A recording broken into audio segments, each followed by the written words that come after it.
Mga hayop to mga tao to, hindi tao to mga to. Henry Alcantara, effective today, is dismissed from the... Ngayon, he's suspended. Okay, he is now dismissed. I will call for a summary dismissal of Henry Alcantara. And next week, I will ask the DPWH legal to recommend filing charges, the appropriate charges against Henry Alcantara. Criminal? Whatever, well, obviously criminal to. No, criminal to.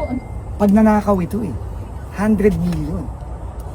100 million. 100 million. So si Henry Alcantara, dismissed, and we will recommend filing of charges with the Ombudsman. Bryce Fernandez, JP Mendoza, I will already begin proceedings of dismissal. No, may proseso tayo dyan, kailangan nating sundin yan. Pero sisimulan na natin yan at hindi ako magtataka na madidismiss na rin to very, very soon. Pero hindi na natin hihintayin yun.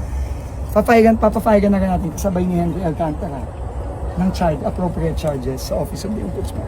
So I will order the DPWH legal team to already prepare the necessary recommendations supported by documents such as this, no, to file the appropriate charges against them. This is this is criminal.